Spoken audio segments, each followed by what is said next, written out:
Cum îți este dispoziția după alegeri?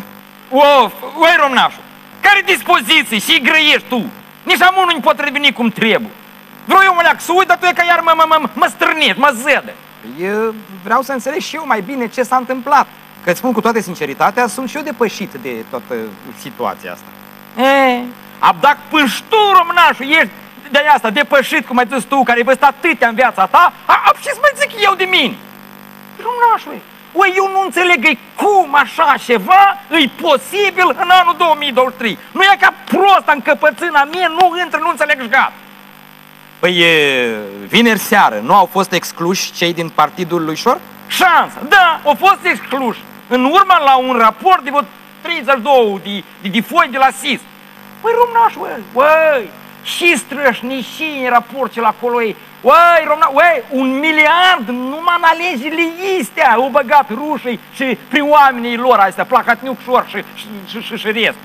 Bun, și dacă au fost excluși, cum se întâmplă că presa scrie că pe la Orhei și Bălți tot oamenii acestei grupări criminale au câștigat? Dar și oamenii încă, romnaș, și oameni! Nu știe nimeni de dânsei, că nu știu, două coane acolo, nu știe nimeni dânsei până duminică, în ziua alegeri. Și nici azi nu se știe. E serios, să-ți faci așa un experiment ăsta, să te duci amâiana la Bălți sau la Orhei, cu două fotografii așa aia mari, la coanele astea două ale lui Șor și să te oprești așa pe stradă, oamenii și să-i întregi cine-s ele, n-o să răspundă nici măcar aceia care le-au votat, nimeni. Da, exact. Văzusem că în cazul Celia de la Bălți, care a trecut în turul 2, presa nici măcar nu găsea o poză de ei. Abia că și eu și spun. Tu spune mai bine cum a fost posibil așa ceva, că doar ai rude la Orhei. Românaș, măi, și ni rușine într-un pământ de rușine cu așa neam. Și nu ți-au povestit cum e posibil, cum se întâmplă astfel de lucruri? Dar n-am așteptat eu să-mi povestea, m-a interesat eu și singur. Orheiul și la romnașul îi împărțit de Șor în niște kvartaluri. Sectoare. Nu tot acolo. Abia ca fiecare kvartal de ăsta are un șef. Și șeful și ăla are de-amul câțiva de ăstea patratiști, se cheamă, măhăleni, care știu românașul, fiecare om din kvartalul, din, cum ai zis tu, sectorul șef. Interesant. Abia ca fiecare șef de sector românaș primește 15.000 de lei ușor pe lună. Dar patratiștii de-am și măhăleni, mai puțin o leacă, în dependență de lucru. Lucru? Ce fel de lucru? Românaș, când o vorbă ziua din naștere a cuiva din sector, măhăleanul transmite la patratist, patratistul la șef și aptăți împreună se duc la om în goste, în vizită. Și nu se duc cu mâna într-un loc, dar cu o butelcă de șampan, sticlă de spumant, cu sticla, da, cu un tort, cu o palcă de cârnați, baton de salam. Românașul, tu vrei să-ți spun să mă întrerupi la tăt pasul, Hai, gata, spune. Hai, spune, putași, nu mă corecta atâta. Și tăt și aduc ei, românașul, abia ca ei spun omului și eluia cu ziua de naștere, tăt asta e de la Șor. Anul trecut, când am fost la ziua de naștere, am eu un moș la Orhei, la Moș Costa. Ne-a turnat ea ca, cum ai spus, spumant și m-a hrănit cu salam de ist. Eu, românașul, mai târziu am aflat, ce scandal am făcut. Extraordinar. Dar stai, o leacă cu extraordinarul ăsta, tău, că de-a gen șef. Românașul, ei știu și deși boli suferă oameni. Și le aduc tablete, pastile, ca muși iar să mă corectez și să mă întrerup.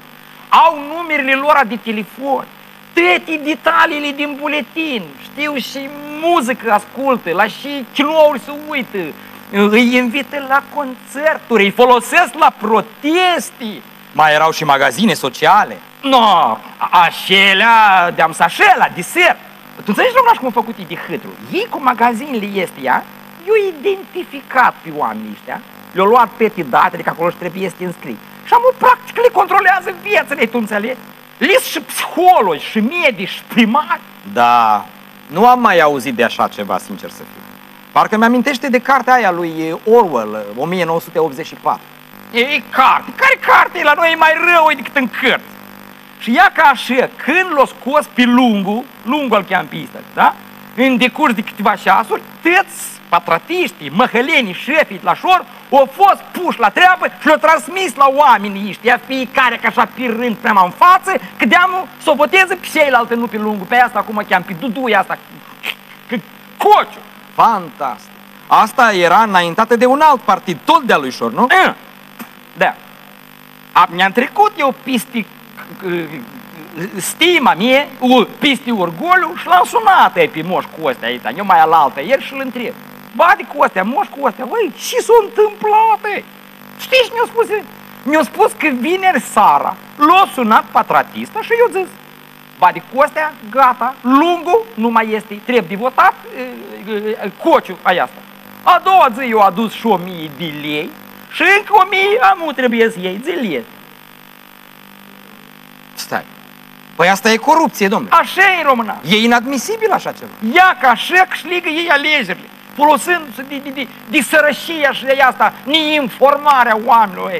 Ei i-au sărășit, ei i-au prostit și amu tot, ei le cumpără voturile, prea mai le cumpără sufletele românașe. Trist, trist de tot. Așa a fost și la Bălți? La Bălți. Acolo chiar și $300 s-au dat pe vot. $300? Incredibil, domnule. Nu, și ce fac autoritățile, justiția, poliția, procurorii? Ar trebui să fie pline pușcăriile cu ăștia. Așa fac, era zic că mâine și fac, nici nu fac. Cum spuneai tu la început, ei îs depășit. Da. Păi în ritmul ăsta rușii vă vor lua sub control fără a avea nevoie de invazie militară. Oh, fix așa am zis și eu, românașul. Păi, mai vin alegerile prezidențiale și parlamentare. Și acolo, românașul, ni pun criminalii și rușii căpăstru definitiv. Totuși mai e un an până la prezidențiale. Cred că 2 până la parlamentare. Poate se va întreprinde ceva până atunci. Nu știu, românaș, nu știu și să mai cred, dar e grav de tot. Ne pierdem asta, suverenitatea, independența, ne-o pierdem, viitorul, țara, ne-o pierdem. Da, incredibil. Cum e posibil? 2023 afară, eu prea în calendar m-am uitat că nu-i venea crede.